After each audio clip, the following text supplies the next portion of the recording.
we're starting out on the inner studio, so you guys are going to get a pretty in-depth sneak peek into what I do here, the printmaking that I do. So yeah, it's gonna be interesting. Obviously, a lot of this is predicated on my uncle's history and career and artistry throughout several decades and several different industries and worlds. And it's a lot to even put in a nutshell, but I've got a couple of the highlights of the process. I'll be speaking a little bit towards the history of the studio, maybe even mine if you're interested. Yes, sir. Because I am not a typical art student. I Yes, went to the sir. school of hard knocks, if you will, for art. But there's a lot of history that predates me. There's some really incredible, influences in art and culture across multiple media because of my uncle. I was fortunate enough to come back from working abroad and help my mother, Lisa Eduardo, Richard's sister, who worked with him for decades before I was born, yes. Sort out what's going on here in the studio. And it's a slow, arduous task, but we're still here. We're still cranking. Yes, sir. And doing great work as it's going on. And, with me having a chance to visit the studio, I've been able to see firsthand just the great work that, Richard, your mom, now you have been, carrying on and doing, and also the printing team, of Modern Multiples. It's just amazing, some of the stuff I've seen come out of there. I appreciate it, man. Yeah, man. All right. So like we'll get started as folks are starting to trickle in. Yeah, so like you started to give us a little bit of the brief history. So what made start with like your background and what made you decide that, not only coming to help the family, but continuing was the right thing to do? Let's see if you're a little quiet, and since I'm not show and telling, let's see if this isn't too close for now. Oh, you're good. Awesome. So you right before that intro question, you reminded me of showing up on the doorstep here at Modern Multiples with Moncho 1929. Moncho. And it was just a cold call. Like I gotta commend and applaud your, just die-hard go-getterness about like, I know this place, I want to walk in and meet these people, and you did, and happy to call you my friend since then. Yes. So got a lot of respect for what you do in the art world. But enough about me. Let's talk about you for a minute. No, I was a theater arts major my whole life. My dad was in Hollywood, film and television. He killed Joe Pesci in the movie Casino. And I was 5 years old on set in Las Vegas when that happened. I'm going to move this conversation. And so I've always been in theater. I was UC Santa Cruz theater major, but I also had a mind for physics. I did a double major in engineering that ended up turning into a physics minor. But let's see, there we go. Yeah. And when I got out of college, I found a job working abroad. And it was called Park West Gallery.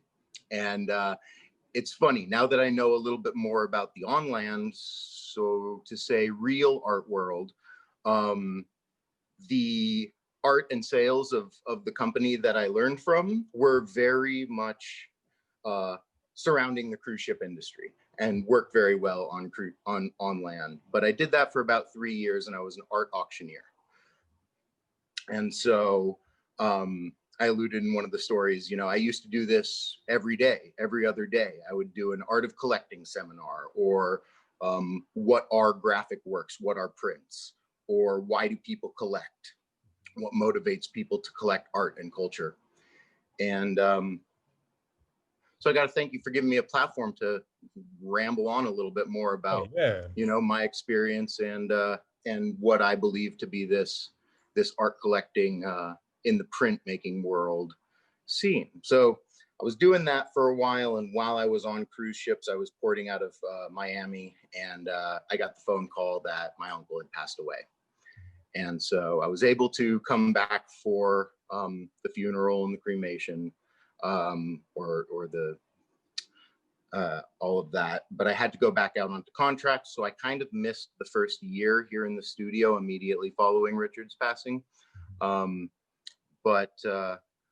But when I finally got back, I just knew that I had to come back and help my mom sort this out. I was working in art sales, and here's a studio with decades worth of history and lots of artwork on hand, and a big, sort of family distress call. And so I told the company I'm leaving in a week, or you can fire me. They sent me home, and I got back here, and I've been here ever since. In the very, very beginning, I was, didn't know up from down. In the beginning, I pulled in 8 renowned artists, but also friends of Richard's and friends of the family and friends of the studio to come through and do a Poodle tribute series, just to help get some energy moving, to keep printing a little bit. There was still a small staff of people here actually working, and so we were able to keep that all going. And throughout the years, I've just kind of made it a point to be here, to show up, to absorb as much of the conversation that I can. And I in no way tout myself as the ultimo end all be all say in art or printmaking or anything. But what I do have is a very well-rounded and hands-on experience of what I've started to call forensics, print forensics. Is just literally having hands-on, seeing how it was done, or at least seeing what the ultimate product was, getting hands on some of the ephemera, some of the leftover stuff that's here in the studio, and just sort of seeing the process. So it's been really interesting.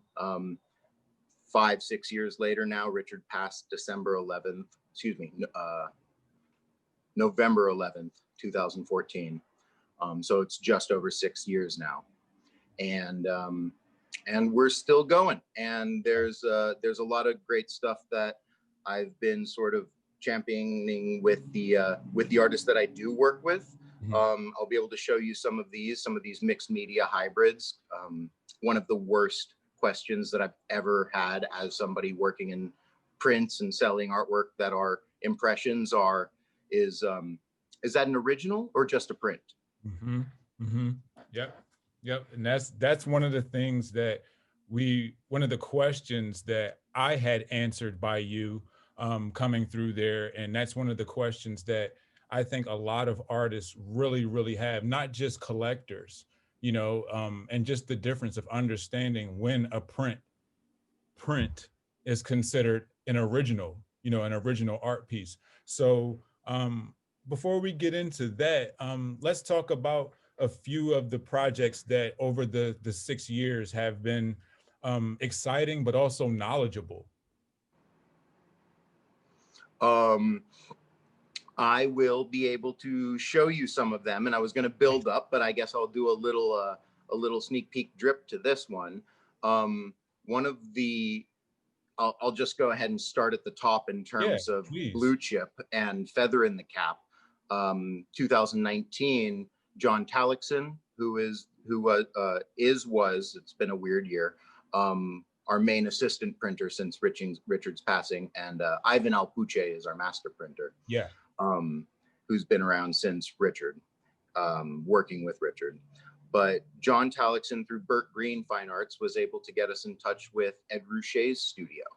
Nice. And the month or two after Richard's passing, Burt Green actually published an edition in letterpress through Aardvark Letterpress, and it was called Zootsuit, or Zootsuit, spelled S-O-O-T. It was 0 ink, die cut in handmade paper that Mr. Ruscha's studio made themselves. Wow. And in the 11th hour, when Bert was asking for certificate information, he got Ed on the phone and he said it's called Zoot Suit, parenthetically dedicated to the memory of Richard Duardo. Wow. Bert was like, what? Wow. And so my uncle, my late Uncle Richard, was on the radar of so many people in different levels. I've had people, family, friends tell me he was just as good as befriending somebody like Ed Ruscha or the mayor as he was the homeless neighbors down the street, because of where the studio is located and where so many of his studios have been located in the Arts District and Highland Park back in the 80s. And so I want to somehow live that we are a studio that does cater to all ends of it. So that was a particularly ambitious and successful print publication. So we did that in this time to continue the narrative of Zoot Suit dedicated to Richard. John and I propositioned that we should do a screen print version with tons of colors rather than zero colors. And we're going to recreate Zoot Suit, the die cut edition, but I asked Ed to add to it, to recreate it, to make it a new artwork. And he did. He added a blue sky and palm trees in the negative space of the lettering. And we printed that in 35 colors. Wow. So that was a really ambitious technical screen print. It started with a digital separation because it was only about this big as printed artwork, not very large, and 35 colors. So we opted for a digital separation on that one. Another thing that I'm going to be showing you guys, which is the other most ambitious and satisfying project that I've worked on, was with an artist named Johnny Rodriguez, who goes by Kmanzi, Kmnbz. And he's awesome. He was introduced by Germs, whose mural you see behind. Germs and Miguel Felipe are some of the artists who I'm fortunate to consider friends since being here. And I've gotten to work with both of them. But Germs and Miguel brought in Johnny Kmanzi, and we did a box set project together. I loved working with him. Day one, I called him Johnny on the spot, and he had a lot of love and respect for Richard's history. He knew about him, never got the chance to work with him. And so I promised him a large format, hand done, very, very artisanal, large format HPM project.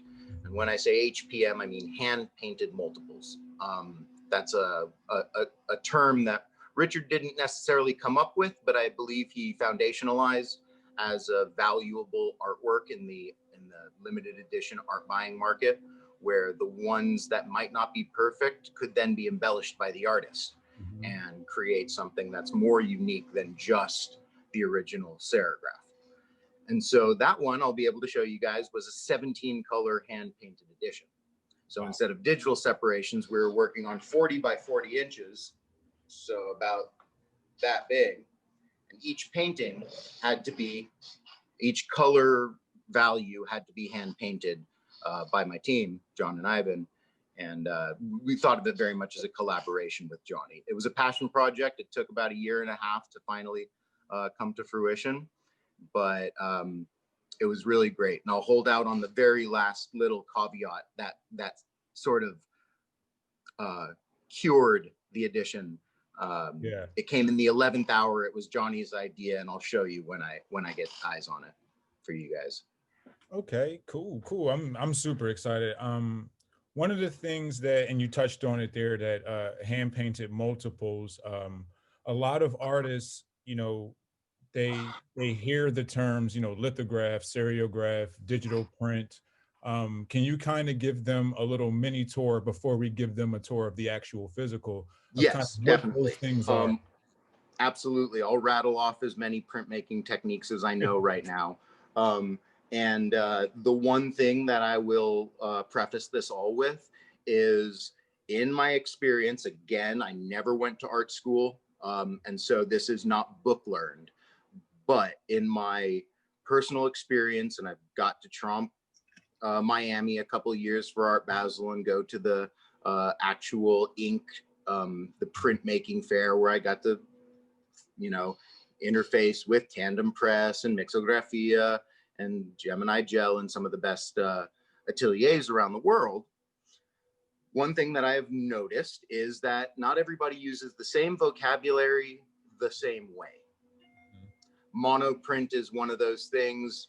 Ask people what they mean by monoprint. It probably means monoprint, but they're probably thinking of something slightly different than what you are. So in terms of printmaking techniques, and then the only other one that I'm gonna jump on really quick is you said seriograph. Yeah. Serio is a stereo thing in my mind.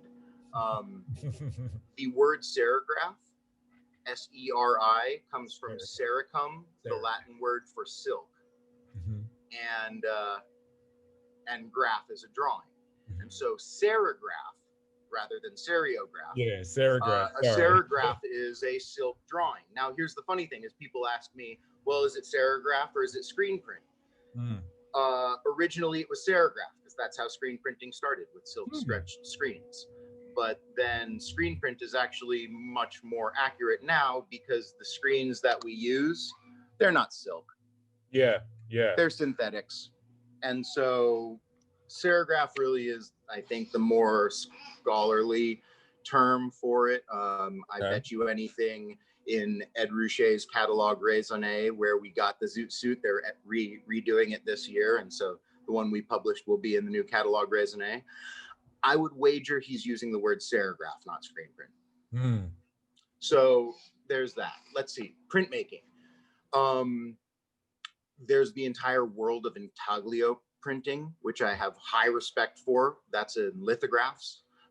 More or less anything that is etched or carved into a plate and then printed with a high pressure press. So etchings, engravings, aqua tints, mezzotints would be your world of intaglio. And we don't work with any of those here. It takes a lot of extra major, large equipment. Lithographs on their own, you work on limestone blocks. They're very expensive. They're chemically treated and you have to treat them very well. So very high respect for lithographic printers and all the intaglio printers. Woodblock would be similar, sort of sister adjacent.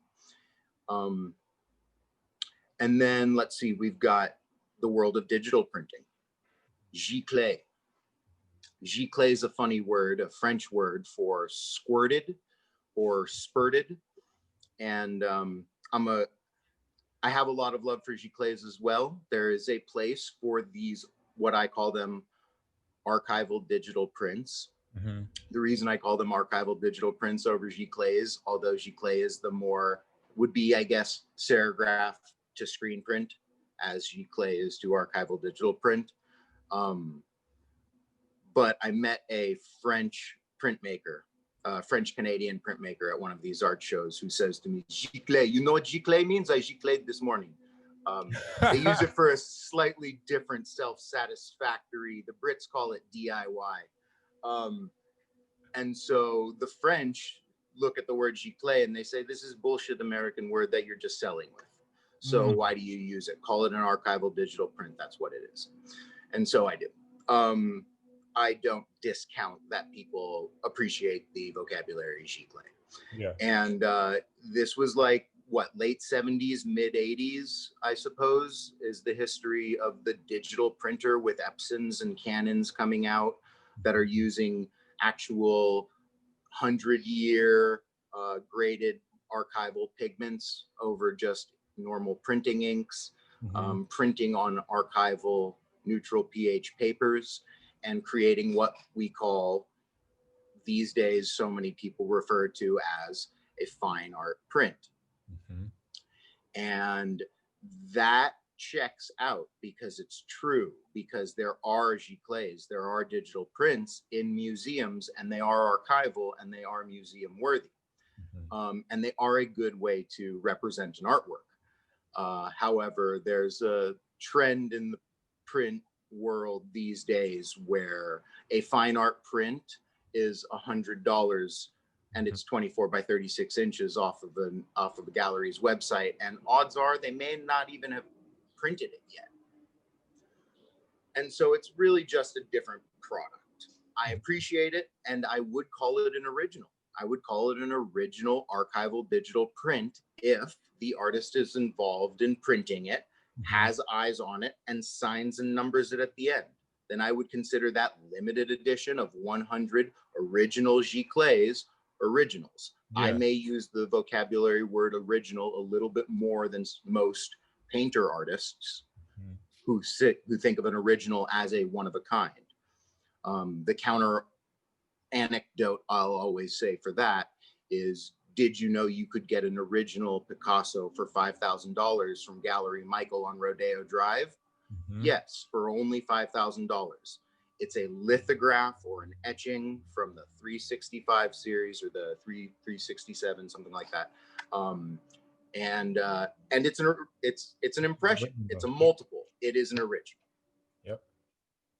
So, and then there's screen prints. There's a million others that are, you know, little niche artisanal things, and I'm probably forgetting a lot. Letterpress, you know, Aardvark Letterpress, Carrie Ocon and Bill and all those guys there are friends. Gary Wallen next door with McManus and Morgan.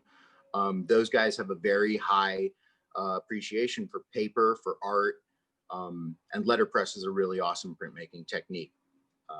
Those guys will work with anyone from, again, Ed Ruscha to, you know, somebody who needs wedding invitations made. And so it's a really interesting business there in a printmaking form, die cutting, all that good stuff. So that's kind of my greater print world sphere spiel. Yeah. If you have any more general questions, awesome, I'd be happy to answer. Otherwise, in my mind, the next thing is kind of walking you through the studio, setting up in the studio, and showing you some of the things that I pulled out. Let's do it. I'm ready. My intro is, we're ready to rock. I'm sure everybody is too. Let's do it. Awesome. Thank you guys for bearing with some of the studio. I mean, I was able to watch some of these that you did earlier this week and last week with all the other artists. Yes. I was a little sad to be the only one because I really liked the banter between you and multiple artists, but fortunately and unfortunately for me, I can fill the sound space. So I could spend time on each one of these, but there's just so much artwork from, you know, some of the celebrity friends that have come through the studio to some of the more iconic images that Richard's known for. Obviously everyone and their little sister has done a Frida, but not everyone's little sister got to work with Selma Hayek on the movie Frida. And Richard actually got to do that poster and work with Selma and set it up all like that. There's you know, works from the 80s.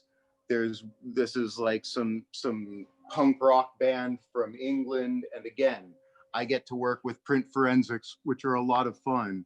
1981. Wow. And so there are pieces of paper in here that are older than I am, and I have the good fortune to be able to get hands-on with them. Now, when Richard passed, there were 2 studios. Now there's only 1 physical space that we have, and so it's a little crowded. But with some phenomenal archives, some phenomenal artwork, and I always love having, you know, a collector come through, being able to do a drawer tour, show them things in person, hands-on. I just found an edition by Bob Zoll. I just got to show this because they're printed on actual LA, City of LA street signs. Oh, wow. These are, solid metal that are intended for no parking signs. And Richard was able to get hands on that and do that. So that was pretty interesting. That's sick. So, there's so many stories from printing on wall. I mean, after a month after I was doing the Ed Ruscha edition, we were printing paper bags for Panera Bread for a holiday executive party. Wow. excuse me, it's a craft, can be used for a lot of things. And it just depends basically how you want to use it. So yell at me if I'm too quiet. I'm going to walk away from the camera a little bit, but I will try and get my voice out to you guys. Oh, you sound obnoxiously perfect. loud too. So I'm starting, let's call it good, better, best. I'm starting on the good. I'm starting on the most direct line. Somebody calls me, I actually have right after this, a artist friend of a friend coming through who says, I've never done a print before. How do I screen print?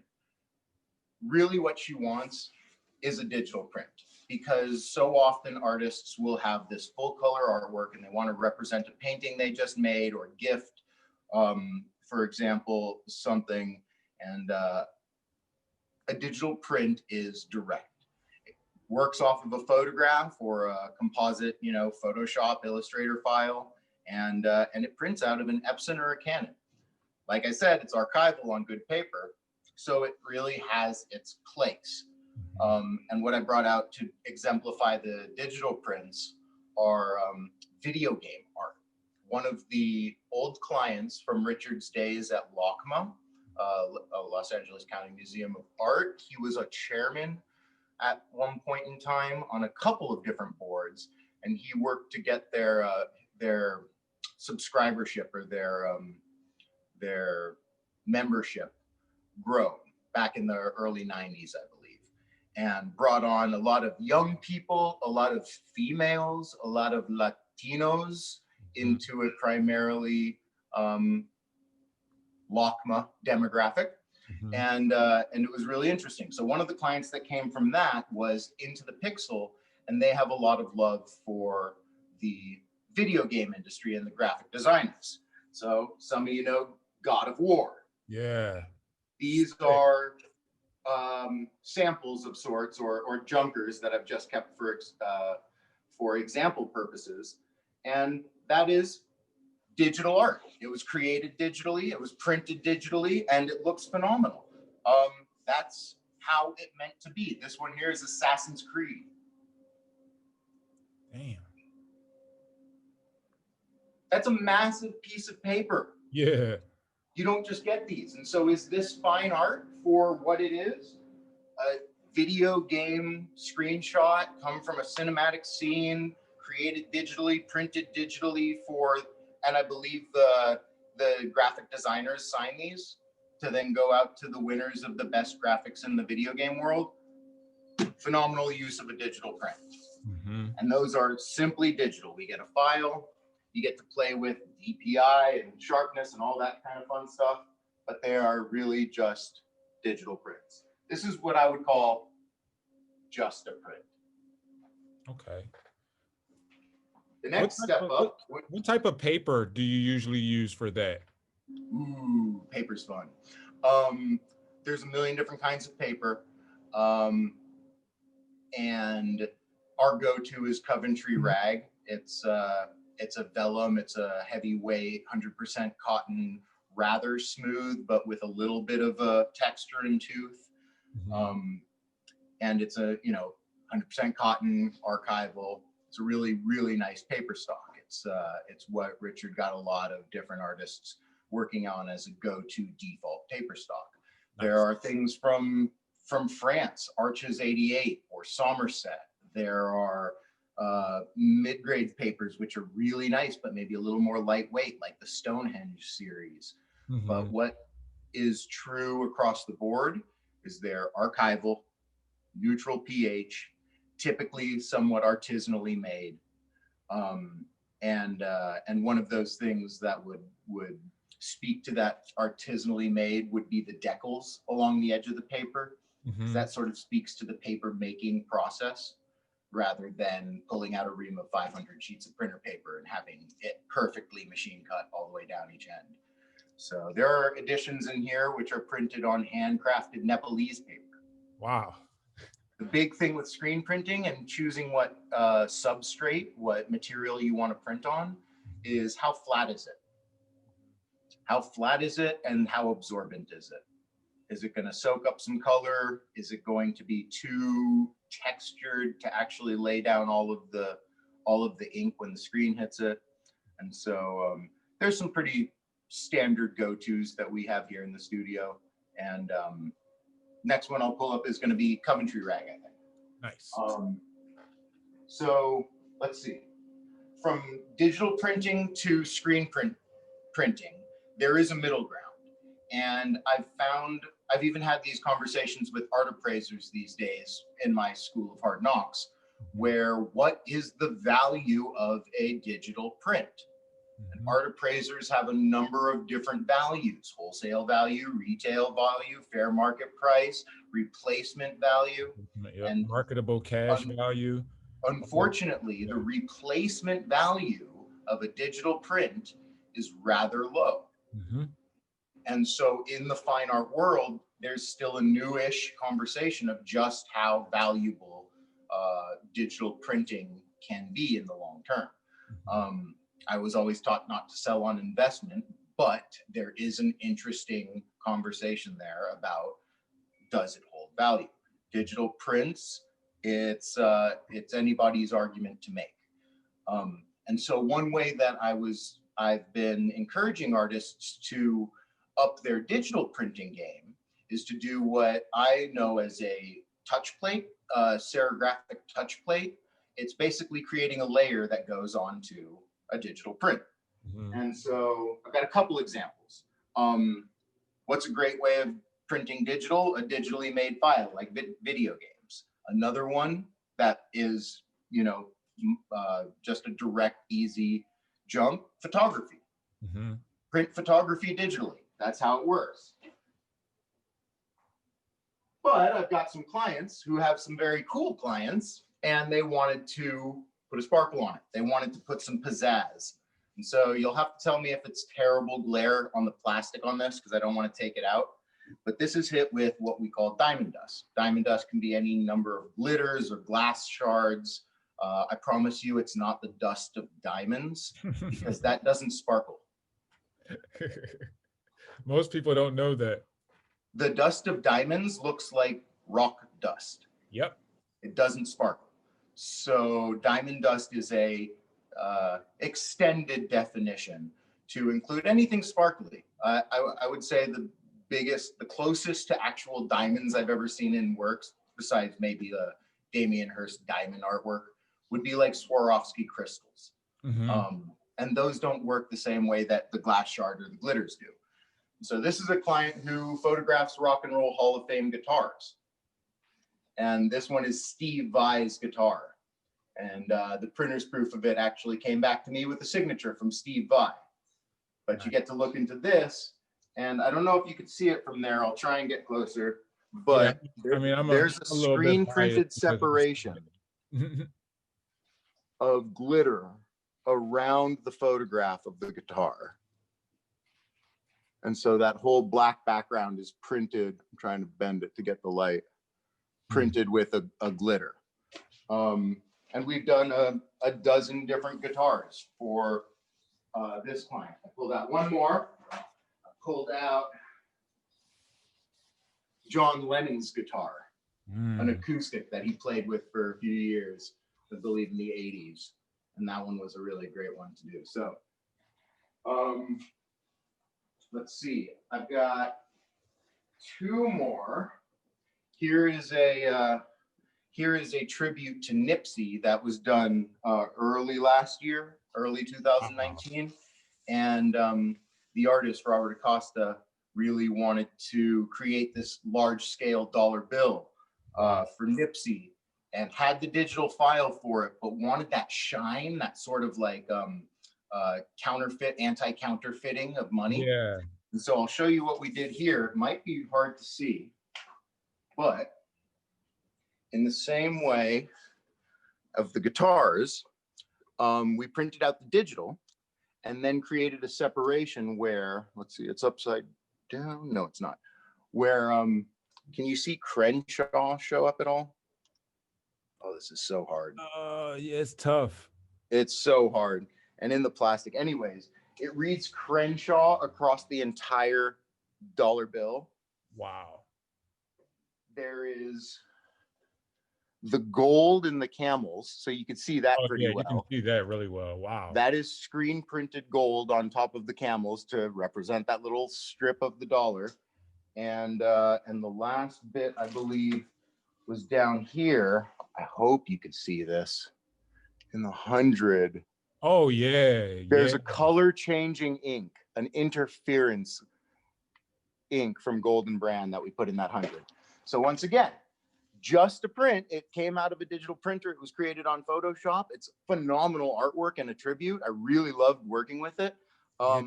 And I was able to help the artist to adding some features, some elements that just up its game. Yeah. And I think screen printing on digitals is a really interesting way to do that. That is sick. The last one that I'm going to show from that realm, I'm very, very happy to have this friend as a client, this client as a friend, Olivia. Mm-hmm. You may know her name because she's a big airbrush artist, and the Betty Page image, the most famous Betty Page image that everyone's got tattooed, is her art from way back when. She had a huge career with Hugh Hefner and Playboy doing their Midsummer Nights invitations and their Christmas parties. But right now she's got a job. She's got a contract with Warner Brothers and DC Comics. Wow. And we've been doing Batman and Catwoman and Gal Gadot's Wonder Woman, and we got to do Heath Ledger's Joker, and all these different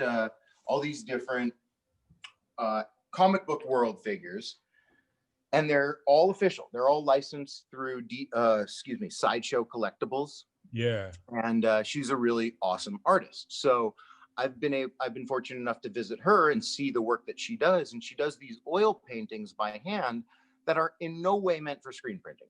Wow. Not at all. Not even a little bit. You could translate it. It would never get to the soft, Playboy-esque style of the airbrushing that she does. Mm-hmm. And she actually uses surprisingly little airbrush. It blows me away. But she wanted to add something to these editions. And so what we were able to do, I hate that glare. In this case, the background, can you see that? Mm-hmm. So not in the black, but yes, in all of the purple, which reads ha ha ha, we were able to create a mixture of diamond dust. So this is a custom mixed diamond dust of glass shards and different things. And so she has an entire edition. These were actually exhibited at the LA Art Show. Oh my God, this year. There was an LA Art Show this year. Yeah, I forgot about that one. I forgot I actually went to that one. So she actually had all of these up at CoPro Gallery, and was nice. displaying these original serigraphs, all the whole Diamond Dusted series through CoPro and Gary. So that was really cool. Phenomenal way of creating an original artwork that has, in this case, more than the original painting, because the original painting was captured, photographed, and then altered or added to in the printing process. So that makes that kind of special. So then moving on to screen printing.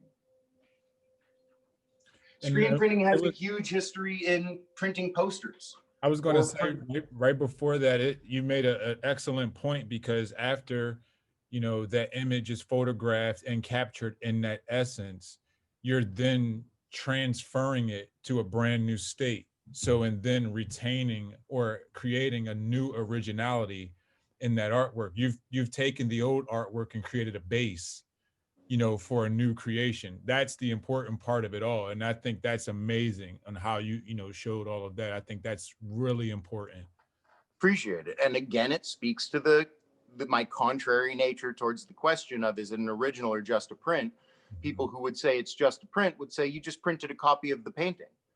But if you looked at them side by side, this one now has new artistry added on top of it, creating a new original edition based on a painting.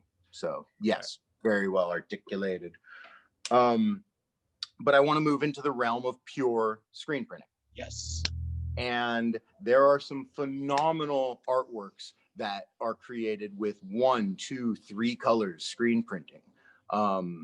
You know, we did some editions for Beyond the Streets when it was right next door, and what was Yeah, it, 17, 18, for Andre Saraiva. And they were the large show posters that were the Dream concert posters.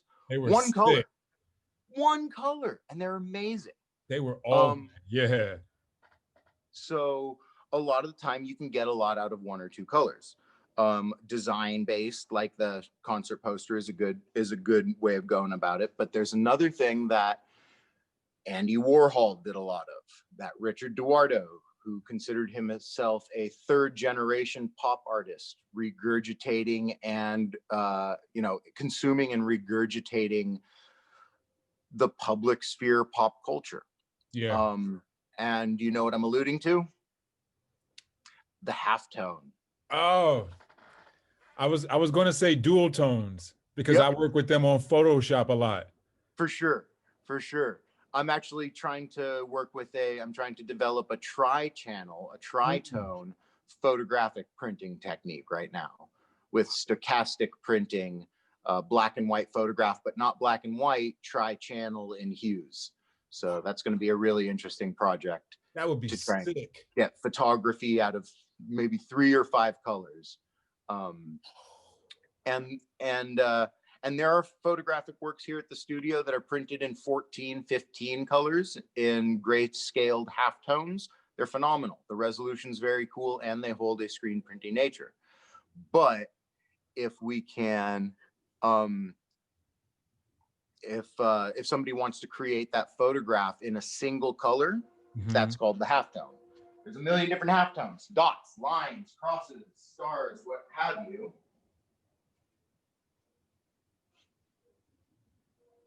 But the halftone is an optical illusion that gives grayscale. Mm. And so from way back here on the screen of a cell phone, you might see something that looked like it could have come out of a digital printer. You might not be seeing the dots from all the way over there. Mm-hmm. But as I bring it closer, I can show, treat the paper nice, I can show just how all of that is a tiny, tiny dot pattern. Oh yes. Oh So yes. it's really interesting because when you print something like this, it goes from a blank sheet of white paper to a full image in one pull of the squeegee.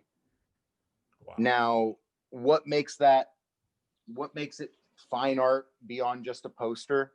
The game of attrition, I would say, is one big part of it. Is, are you printing just to get it out and anything is acceptable, or are you printing for some form, striving for perfection, some you know, to have consistency in your addition variation? And that's the hard part, because screen printing is a tactile, hands-on physical process, and the temperature of the day or the humidity in the air can throw in X factors that change the whole game. Yeah, couldn't you say that it'd be true, Montana, that every pool is in itself an original because no pool is the same? You could say that. There is you could say that, once again, in the same way that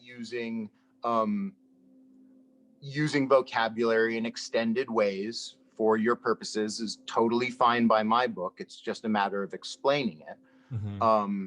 And that's consistent with me saying that an impression from a limited edition, a multiple, is an original. Yeah. Now, if it's a poster printed by somebody who doesn't have the artist in mind and the artist had nothing to do with it, no, it's not an original. It's a copy, it's a print, it's a poster. So this was really cool. That was a 1-color print. The only thing that made it more was the diamond dusted gloves. And so this one was actually, Madonna requested a gold and a red glove, and she took the other one with the other gold and other red glove, and I got this one. So that was pretty cool.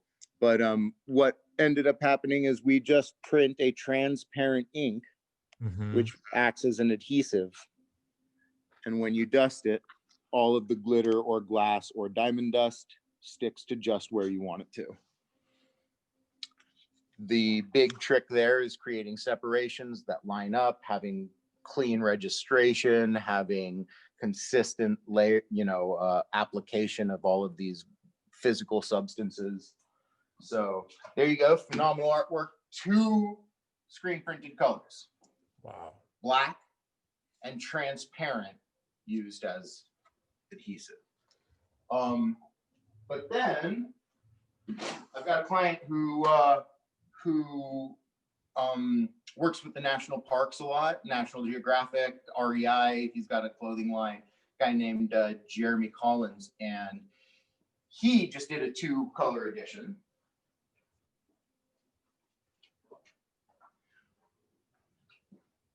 Which once again brings up a ton of awesome movement. So 2 colors can be utilized very well. It's bent because these are junkers, and it's mocked up because we recently signed them and this was a test page. So ultimately, this is what happens with this stuff. It's kind of hard to see that on screen, but it's true.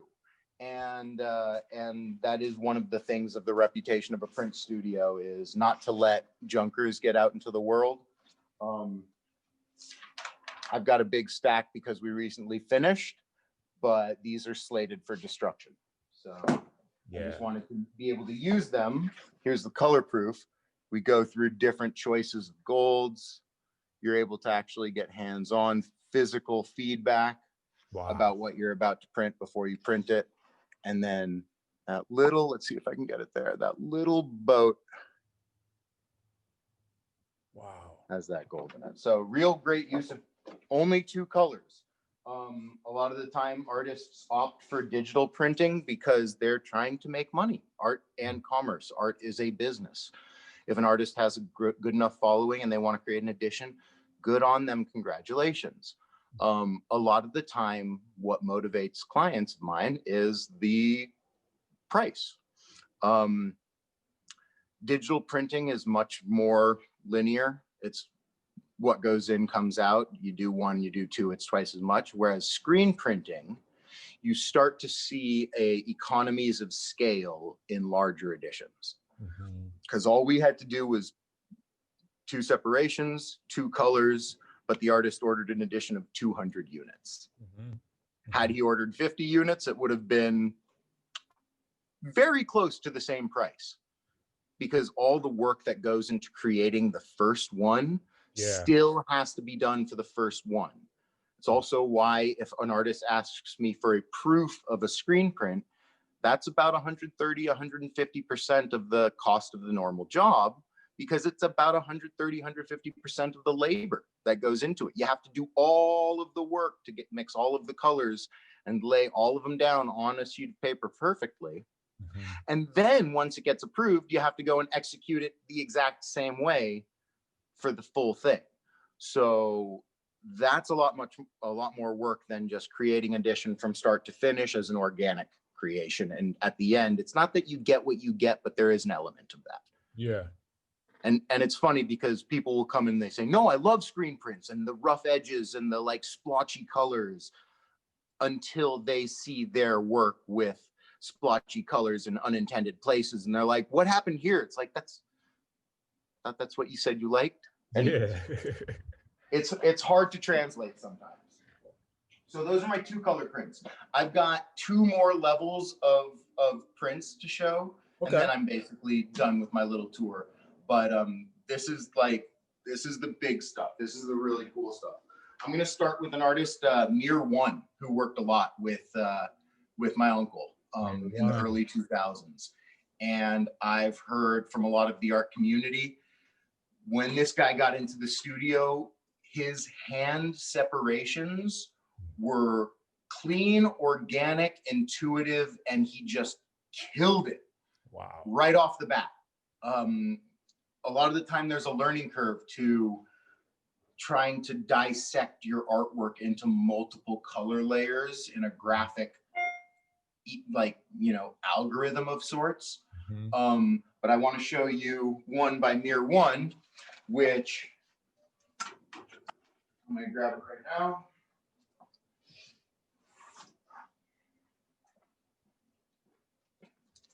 This has absolutely no digital processes in the creation at all hand separated. My gosh. Yeah, I gotta let that one sink in for a second because there's so much going on, and each one of those colors represented in the artwork started off as a black painting. Wow. Because the light blue, it has to be painted in black on a transparent film to get shot to the screen to create a stencil to print the light blue. So none of this got painted in color. It all got painted in black or red. Red works the same way. You can use multiple colors, for printing editions if you wanted to, because of that kind of like transparency in color, right? Absolutely. You start to use transparent inks and you get overlaps where the colors start to blend. That orange and that purple, you could see a middle tone. And so yeah, this was one of my, it was and is one of my favorite hand done creation examples. And then on top of it, this one's got spray paint all over. So all of those spray paint looking white lines, well, that's really real spray paint that he then uniquely embellished each one. So that's a great one. Really love that edition. This one's called Destroy the System by Any Means. And did he draw that at that scale? Separated tip. Well, we got a question, Montana. Hold on. Yeah. Go ahead, Matt. Oh, did he draw that at that scale, or was it like a small sketch? Because I've seen his sketchbook and it's like amazing. Right. Yeah. He drew it to scale. Now I'm gonna subvert what I was about to show you. Sick. With this, I don't know if Camille Rose Garcia rings a bell. Oh yeah, I know Camille. Her work's great. Her work is phenomenal. And I actually brought one of these back from Switzerland. Long story, TLDR. This edition right here, wow, started like this. Yeah. Wow. Wow. And so essentially, this drawing happened before this was ever even set to the side as a stack of paper to print the edition. This ends up getting registered with multiple sheets of Mylar, of see-through film, and each color that she wants in it would get created. Wow. So I imagine in Camille's work, there are some digital elements and some hand-painted elements. I may be wrong, but just looking at it as like a, again, print forensics, it looks like there could be a little bit of both, some digital and some hand-done elements. But there's no denying that that print came from that drawing right there. So it's really interesting for me as a printmaker, but as somebody who now runs a print shop and is a printmaker, to see these things that tell me exactly how things are done. Yeah. It's really interesting having all that ephemera on hand. And so, because I knew it, but I had never done it, the first time that I did was with Johnny Comanzi. We painted 16 layers in grays and metallic colors, metallic silvers, metallic coppers for the sake of the grenade. But in the 11th hour, after hand painting each one, Comanzi said, "Can I send you a graphic image to print on the top in gold?" And he did, and we did.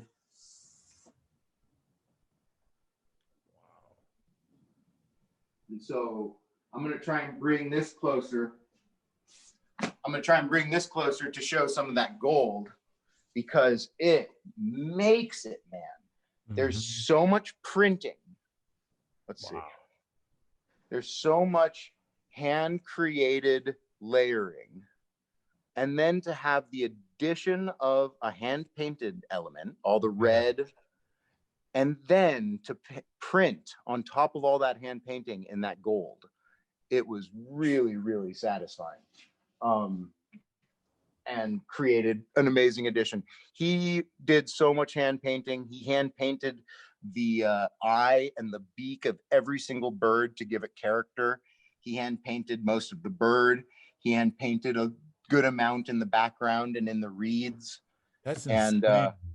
yeah, this was a labor of love. This one was a passion project, and we just did as much as we want to it until it was done.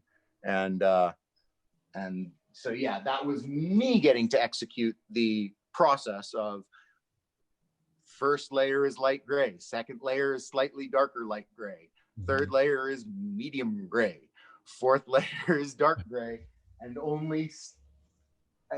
after that, you maybe get that bird in the sky. Yeah. You maybe have finished the clouds. Then it's time to start on the grenade. Wow. It was crazy. It was a lot of fun. Have you had artists that say their collectors would rather the print original more than the actual painted painting that it came from, or the base that it started from? Have you had that happen? I don't think anybody because this is a original painting. It's 24 by 24 on wood, and it does have an owner. And it's not that the owner never owns the right to reproduce an image. The artist can always reproduce that unless it's explicitly stated. But he did, I believe, interface with the owner of the artwork and say, this is going to become a limited edition. Is it ever better to have? No, I don't think it could ever be outdone. If you were the owner of the original and you really loved the print, I'd imagine you'd get them both. Yeah, that's what I was going to say. I just get both. I would get one of both, just to, at least the first one, or even the artist proof of the print, just to show that support of, having the original and like kind of like that first artist proof, because that's kind of like the basis of the rest of them. You know what I mean? Something like that. Yep. Let's see. So those are the fully hand created. No, there's one more that's fully done by hand.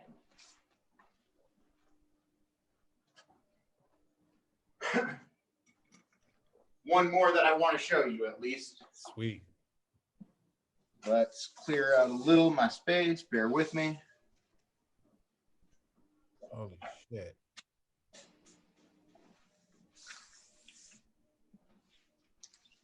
So this artist here is Frank Romero, one of the most renowned Chicano artists. Yes. And a family friend. I got to take this one out because this is 32 colors printed. Wow. And I know the separator was not the artist. A lot of the time it's really difficult for an artist to dissect their own work color by color. And so sometimes having an artist technician working on it is better. Wow. But this artwork, it's a whole different game when it comes out of the bag. Oh, this artwork is a full-on screen print. And every single one of the colors that is represented here, once again, was a black painting. Wow. And so you get to see all of that pastel layering, and it's just amazing. There's texture to it. You could see the shine of some of the colors over others. Every single color that came down after another one had to be hand registered to the rest of the image. And it's really, it's really a fantastic print making process that can yield these crazy textures. A lot of people don't get a chance to see this. This is exactly, that point that shows that the printmaking process is actually still an art, and it's actually still necessary, and it's actually a big portion of an artist's career. I mean, look at that. Like that's Can you see that poodle in the corner yet? nuts. Oh my God. Yeah, the chop. Oh yeah. And the registration. Yep. So that square poodle is now in a circle to represent infinity after he passed away. But Richard had a half dozen different printing businesses throughout the decades. He had Echo and Atzlan Multiples, Multiples Fine Art. He had Art and Commerce. He had Future Perfect Printing, Modern Multiples, Allied Artists. In the late days, they were trying wall art over there on the west side for Modern Multiples West. It's an incredible legacy, and far too much to talk about in one sitting. But I'm glad that I've been able to develop this appreciation for so much of this printmaking technique, just because I nerd out on the paper and the physics of it. Yeah. I get here and I see that two things are created equal. One of my favorite articles that recently came out, maybe a year ago, maybe a year and change, New York Times put it out. It was are fabricators the new artists of the art world? Is fabrication the new art? And so these fabrication studios are the ones getting all the hype, because the Jeff Koons and the Murakamis and the you name it, the Cause, everyone's making some sort of vinyl toy, which is awesome. Yes. But I very much consider myself in the realm of some of those fabricators. Yep. As an atelier. Just that alone I mean, just seeing those examples of what the studio and you and Ivan and Jackson, everybody has done, it's amazing. It is an art, you know what I mean? And being able to produce and reproduce, someone's creativity to look exactly like that with also options is just amazing. I wanted to kind of open it up for anybody else that may have had questions or wanted to ask. Yeah, please do. I'm just going to grab the last one. That's the yeah, please do. Ed Ruscha. Everyone, you're welcome to ask questions too. Like, please do. This has just been a great experience. I've had the opportunity of visiting Modern Multiples and seeing some of those pieces in person, and they're just really amazing. And you can still see some of the dopeness online, which makes it even better. That Frank Romero is just literally sick. Be real careful with this one, but I wanted to give you guys a close up. I'll leave it on the table and bring the camera to it. How about that? Yeah. This is the 35 color Ed Ruscha that we published last year. Wow.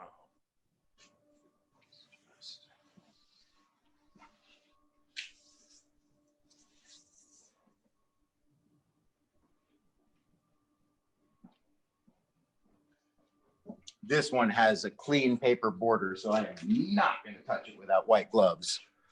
I hear you on that. But the treatment. If it looks like a digital print, I've gotten that comment before. That paper looks like it's floating on the paper. Wow. And it's the die cut is the form of the image, the full subject that reads Zoot Suit. And Ed Ruscha digitally added the background and the palm trees for us to create a new edition. And so it was really great working with Bert. Bert Green's a friend, and speaking with him when we were done with a proof that took like a month to make. We were ready to go review it with the artist. And he says, congratulations and good luck, because he's very great. He's great to work with, but if he needs to see it again, he will ask politely to see it again. And you're going to have to redo a 35 color proof. So just keep that in mind. And we got there, and this speaks to the vocabulary thing again. He said, yeah, it's Great. Keep this, lose this, keep this. Can I give you the RTP? I said, what's the RTP? He says, the right to print. It's like, oh, celebrating inside. I'm like, yeah, you can. But actually, we use the term BAT for bona tire. And that's kind of like your RTP. He's like, oh, yeah. I was like, yeah. So you want to sign at BAT? He's like, yeah. So even me, non-art school, you know, fortunate enough to be working with this studio and be able to interface with some of, you know, Art 101's contemporary art blue chip gods. Yeah. And it really is that, you know, sort of up in the air. RTP, BAT, it doesn't matter. It's the same meaning. It's approved. So that was really special. Yeah, man. Oh, I've got one BAT to show you. Yes, show us. One BAT to show you. Where, yep. And this is an artist a lot of people know. Not going to take this one out of the bag either, but I will bring you over to it. Nice. So that is 2005 Shepherd Ferry, Andre. Oh, and sorry, am I still there? Yeah, you're here. 2005 Andre. And like I said, not all editions need a proofing process. And so if the artist chooses not to do a proof, then there is no BAT, there is no proof, there is no review, there is no RTP, what have you. However, if there is a proofing to make sure the background color is perfect, to make sure the red's perfect, and to make sure the layering all adds up the way you want, that final proof that gets the thumbs up, the green light from the artist, gets signed BAT. Can you see that? Yep. And then nice of Shep. Richard, thanks for the tenacity. 2005 with notations in the border and everything. Wow. And so I actually had a little bit of a, in my mind, clever response to, is that an original or just the print? That's the original print. Yeah. That's actually the one that spawned them all that are just like that. But this one was physically created days before all the rest. Wow. And so that's kind of like the original from the edition. Anyways.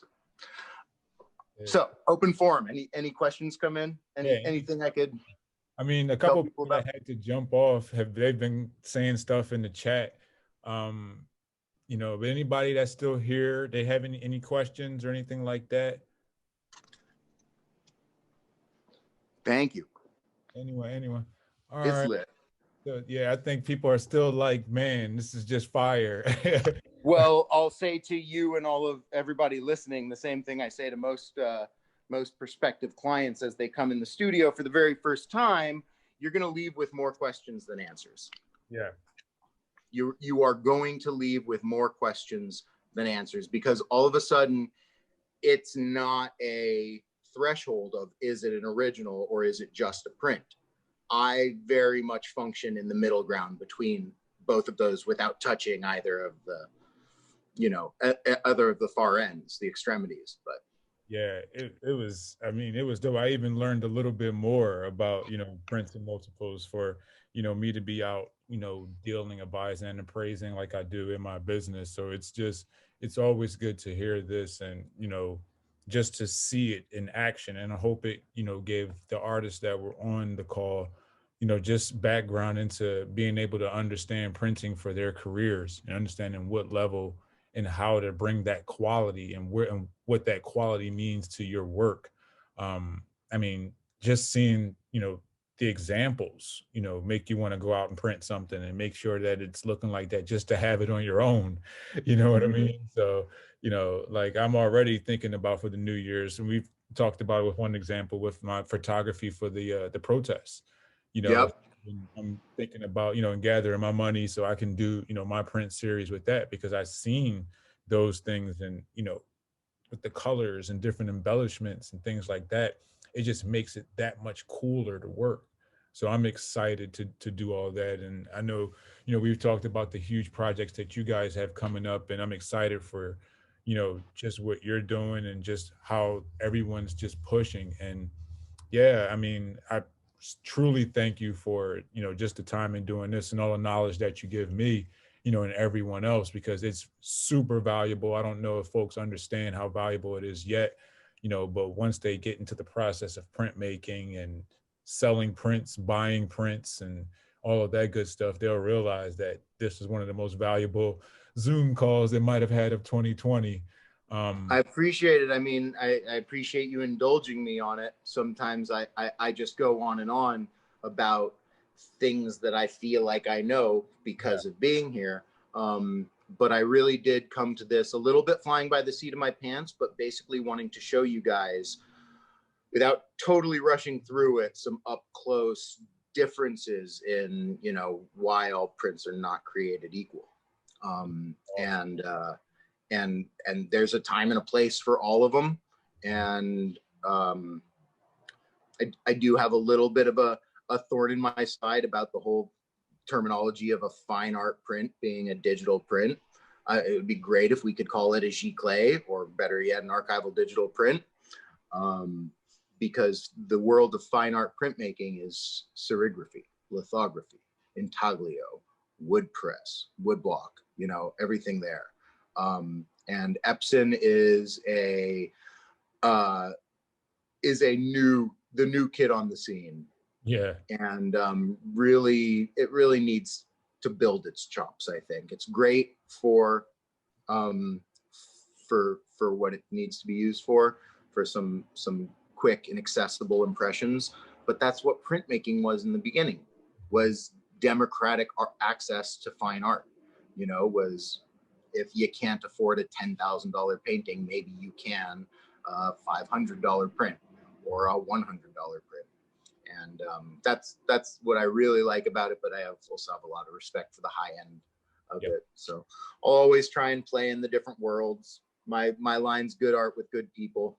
Most you know, definitely. Most definitely. Just trying to keep it going. Oh, yeah. But thank you so much to everybody that's been on. Thank you so much, Montana, for your time, brother, your friendship, your knowledge. Everything is just highly appreciated. And this will be recorded, you know, so I'll make sure I'll send it to you, everybody else who wants to watch it. Just dopeness. Thank you, man. And I gotta just mention, I think I did in the beginning, but my mom, I asked her if she would say hi, but she's on a Zoom call of her own. She actually teaches elementary school kids art in South Pass over Zoom for all of this. But none of this would still be here if my uncle's sister, Lisa Eduardo, didn't step up and say, no, it can't all just disappear. And so we've very much put a lot of our life force into keeping this here for culture, for the Smiths. I mean, one of the big things that helped us get away from this is the Smithsonian accepted a donation of a lot of history from this, and actually just included my uncle and some of his artwork in a brand new book that came out, which I'll just plug really quickly. Printing the Revolution, as put out by the Smithsonian Archive of American Art just a couple weeks ago.